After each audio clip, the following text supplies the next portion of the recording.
Hi, welcome to this week's edition of HGA Tuesday Tips. I'm Julie. I'm Wendy. I'm Shonda. And today we are meeting with Jesse VanWagoner with New American Funding, and we're going to talk about investing in real estate. So thank you for joining us today. You're welcome. Yeah. So I guess to get started, if you're just looking at becoming an investor, what would be maybe your top 3 tips that you would have? Yeah, I mean, I think if you're becoming an investor, you're commonly already going to own real estate, right? And I think the easiest way to obviously become an investor is to transition through purchasing home after home, right? We start commonly in a little bit less expensive home. We advance up from there, right? From there, it's learning how to leverage. How do I save up the money to purchase the next property? I mean, for anyone that's starting and trying to get into it, one, you got to take the first step and actually buy a house, own a house, right? You can get into a home for one, as little as nothing down, first and foremost, or 3.5% down FHA, 5% conventional. And as we're doing that, you know, you're purchasing that home with little to no money out of your pocket, right? You live in that home for a couple of years, you move on and into the next property, right? Maybe your family's grown, you've expanded. And you know, the beautiful thing, and something I didn't know about when I got into my first property that I owned, was leveraging and how you actually use the rules of lending and how you can offset the property that you're departing with a rental schedule or a lease agreement, and you get to use 75% of that, so that now you don't have to qualify for both homes, right? So now you depart your prior residence, you move into the next property as your primary residence, which you get the best terms, the best interest rates for financing, and you leave your prior property in that scenario where maybe you bought that house during COVID and you have a 2.5% or 3% interest rate. Who can say that they have a 3% property or a 3% rate on a property that's an investment, right? And you continue to build and build and build from that. From there, as time goes on, as we see a 5, 10% appreciation, during COVID, we saw 20, 25, 30% increases in appreciation. Right. So there's a lot of equity that's there, right? And I think there are a lot of people right now that have the golden handcuffs, quote unquote, of 3% interest rate in a current home, right? If you're thinking about buying something else, but you cannot stomach to lose that rate, you know, a lot of real estate agents might not like me because I'm telling you potentially not to sell a home right now. But at the same point, we're all here to help create wealth and opportunity for our clients. Right. And as we're doing that, we're educating them on how to be able to keep that property, turn it into a rental property, purchase the next property. You do it time and time and time and time again. I have one client who's actually a real estate agent. She knows the game very well, and she has 20 different properties, right? Multiple of them are fourplexes, multifamily. So, you know, she's pushing somewhere just shy of 30 doors that she has, and she's cash flowing $50,000 a month. Now that's the extreme situation, the extreme scenario. Not everybody wants to do that. I don't even want to do that. But I personally walked through that process, buying a home, living in it as a primary residence, departing it, leveraging it, and saving money in combination to that to be able to have that money to put down on the next property, right? And you can continue to do that. Then you build 2, 3, 4 properties, and guess what? If you do all that in your 20s, between 25 to 30, when you're 60 years old, if those 30-year loans are gone, guess what? You now own 4 or 5 properties that have appreciated over 30 years. That's millions of dollars, right? That's our retirement. So there's a lot that goes into it. A lot of times I think people are very nervous. You know, it's a huge commitment. It's the biggest financial decision anyone ever makes. Right. So you've got to start somewhere. And that's where I think talking to someone that understands the process, that's done it themselves, that's lived it, can explain the different ways that you can go about it. And you don't have to do it that way, right? You can sell a property, take that equity, roll over, go buy another one. You can do 1031 exchanges, reverse 1031 exchanges, all sorts of different things that investors can do to take advantage of it. But I think from that, then you're looking at markets, right? What markets are about to explode and grow exponentially, which is the Ogden Valley in this area here, that there's a lot of land still, but a lot of generational land probably, that a lot of children are going to get their hands on, and they're going to start splitting, and they're going to start selling, and it's going to start developing. You know, you hate to see it because it's such a beautiful, tight-knit community here, but it's going to grow and it's going to expand.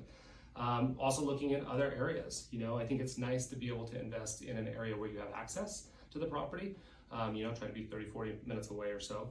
But there are other markets. I have a significant amount of investors that are purchasing in rural parts of Utah, but also out of the state of Utah. One of my strongest investors invests in mobile home parks in Arkansas.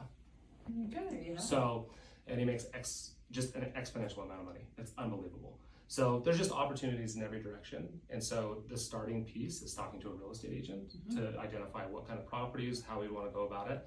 and aligning with those that they trust for lending to be able to help explain the leveraging process, how you can do it, how you can go about saving the funds and accessing funds in different ways to be able to purchase the next property and allow that to continue to compound at a 5, 10, 15% return, depending upon what the market does. Yeah. My next question was, what would you give a first-time investor tips? Which you just did. Yeah. Which is great. So there are two things that I want to kind of touch on that I've heard. Correct me if I'm wrong. Right. If you're going to invest in property, there's like a 1% rule, which is you buy the property, can you get that? So this was brought up in a class somewhere, and she says, I bought a home in Tennessee for $175,000 and I'm getting $1,750 rent. That's the 1% rule. Wow. Have you ever heard of that? I'm just curious because in Utah the values are a little bit more, and you're not going to get that 1% here. So I was just questioning about that. I've heard a similar concept. I think it's very specific to markets, right? Okay. Because every market's going to vary, right? When you can buy something in Tennessee or Midwest, there's a channel there that stuff is significantly less expensive. You're buying a 3-bed, 2-bath, multi-level for $250,000, right? And you can lease that out for that amount. So I think that there's a lot of concepts that go around to that. I personally always factor in, obviously, one is cost of rents and what would rents be. You also need to factor in what portion of that payment is going to principal. Additionally, what is the appreciation? Because when you math a lot of that out, the appreciation is the biggest thing. Right. If you have a $400,000 home, you appreciate it 10%. You're going to go take $40,000 that year. Then your home's worth $440,000. Right. The next year, if we get another 10%, it's going to improve another $44,000, and we're going to have $484,000 in value. Right. You live there for a couple of years. Now you have this equity. Yeah. Now we have stuff to play with. Right. I was mentioning to you guys earlier, we have people that come in and say, I want to buy this land. Land loans are a little bit more difficult to obtain. Land is a great place to invest. My strongest financial position I've ever made, and the most money I've ever made on real estate, is off of land, where I had the least amount out of my pocket, the least amount invested. I didn't have to do anything other than pay a little bit of property tax on it. What type of property? Raw land. Raw land. Raw land. Bought it for 14 cents a square foot, sold it for $1 a square foot. Made about 7.5 times on my money. So there's Was it in agricultural at the time?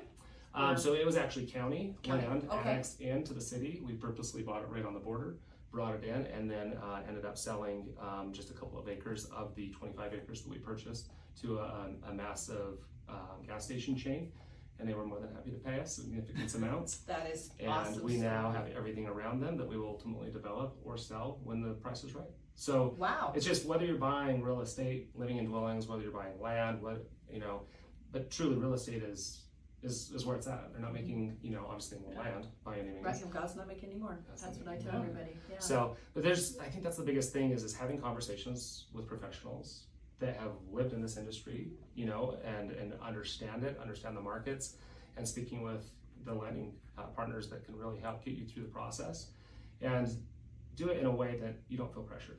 Right. You don't feel stressed. You don't feel like I have to make a decision or I'm wasting this person's time. Right. Yeah, that's great. Congratulations on that success too. Thank you. Another question that I have for you is, how many properties can you own before you have to become like a company or corporation? So before you pull out of it, so conforming loans state that you can have up to 10 finance loans. Yeah. Now there's some subtleties to those. Those are conforming loans. One of I think the key pieces when we're talking about investing is a loan program that not a lot of people realize or understand that exists. It's called a DSCR loan. It's a debt service coverage ratio. And essentially all that means is that you're not qualifying with income. It sounds a little scary, sounds a little 2008, right? But it is based off of what will that property rent for versus what the payment is. And there are a lot of investors that have a lot of money or disposable cash, quote unquote, because I run my business, I have write-offs, deductions, and my business cash flows a lot, but my self-employment taxes don't show I make a whole lot. How do I even do this, right? Right. These loans don't qualify with income. So it's based off of what that property should rent for using a rental schedule or a lease versus what the payment is. So really all you have to have is money to be able to put down in down payment. You're still gonna factor off a credit score. There's things like that because we need to show that you are minimal risk in regards to being able to make your payment. But there's amazing programs that are out there to be able to help get into these different homes with potentially, when a lot of people think that I just can't do it, right? So start having those conversations, start talking, figure out ways to be able to make it happen. There's plenty of solutions and you just have to find the right people. That's great. Awesome. Wendy, do you have any more questions? maybe just, you know, as we're talking with clients and we're trying to think of this, just kind of where would we start as far as agents and pointing them? Is that just pointing to a good lender like yourself, or? I think so, and I think so many times I've had people come into these scenarios and situations, and it's us pushing to the client to get them to work or to respond back, right? So I think it's really important that as a real estate agent and a lender that we work really tight-knit to make certain that you are letting them know who we are, letting them know you're not going to feel pressure. You're not going to get, hey, I'm not going to work with you if you're not making an act or taking action right now. Right. It's, you know, build that relationship. Let's all sit down, you know, strategize, do, you know, workshops and clinics where we can bring in first-time home buyers or first-time investors or seasoned investors, you know, and have those opportunities to be able to speak to everybody and express all the different ways that we can go about it. So. Yeah, that's awesome. Well, thank you for joining us today, You're welcome. Jesse. Tune in next time for our HGA Tuesday tips. We'll see you soon. Have a great day.